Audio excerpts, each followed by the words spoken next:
Hürmetli vatandaşlık siyerlerimizi devamlaştırırız. Bugünkü sağa 2019 yıl 7. ayının 5. günü. Hepteki cüme. Endiki mavzumuzda.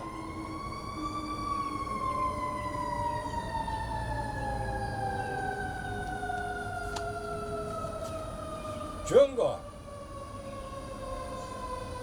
Eğer Washington Jungo bilen Saudi kelişimi imzalaydigan bolsa, hassilab qo'yilayotgan tamojna bejini butunlay bekor qilishi kerak dedi. Mavzuda xabar 7 ayning 4 kuni Amerika ovozi Xitoy til programmasi e'lon qilindi. Xabar bunday boshlandi. Washington Jungo Saudi ministrligining bayonotchisiga o'qib, haftaning 4 kuni, ya'ni 7 ayning 4 kuni muxbirlarni kutib olish yig'inida mundaq ko'rsatdi. Agar Washington Beijing bilan kelishim imzolaydi ekan, hozir qo'yilayotgan tamojna bejini butunlay bekor qilish lozim. O mundaq ko'rsatdi. Bu Jungoning aniq va izchil maydonidir. O'tgan haftaning oxirida Amerika Qo'shma Shtatlarining prezidenti Trump bilan Jungoning raisi Shi Jinping Yaponiyaning Osaka shahrida o'rtaq tunish qilib Amerika, ya'ni 300 milliard dollarlik Jungo tovarlarga tamojna beji qo'ymaydiganligini bildirdi. Va Huawei shirkatiga qaratgan cheklashni bo'shashtirdiganligini bildirdi. Prezident Trump bunday degan edi. Jungo Amerikadan ko'plab yezigilik mahsulotlarini sotib oladi. Bayonotchi Gaofeng bunday dedi. Jungo Amerika savdo suhbat vakillari bilan izchil aloqalashib kelyapti. O bunday dedi. Jungo Amerika savdo kelişi eng oxirida barobar dialog va suhbatlashish bilan nal bo'ladi. Amerika Jungo tovarlariga yenidan bosh qo'ymaydi. Savdo kelishning tadrijiy o'rnishidan saqlanadi.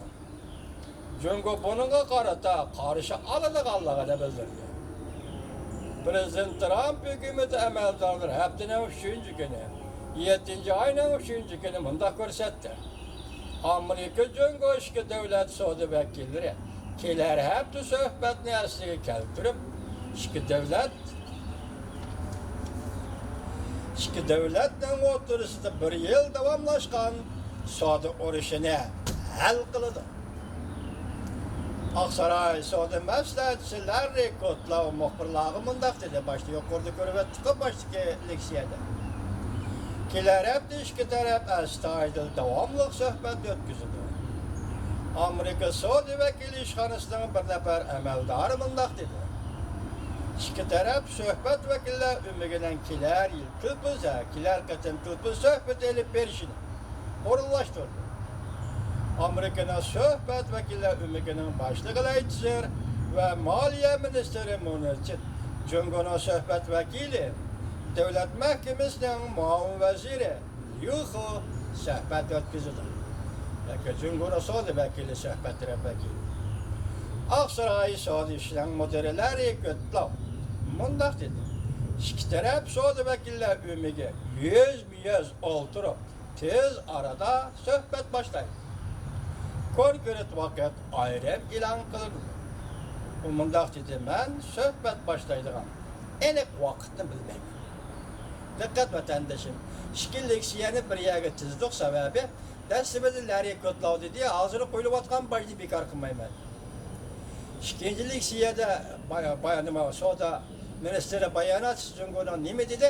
Sen buni bekor qilasan. Bekor qilmasang Jungo bilan savdo kelishimni imzolay olmaysan.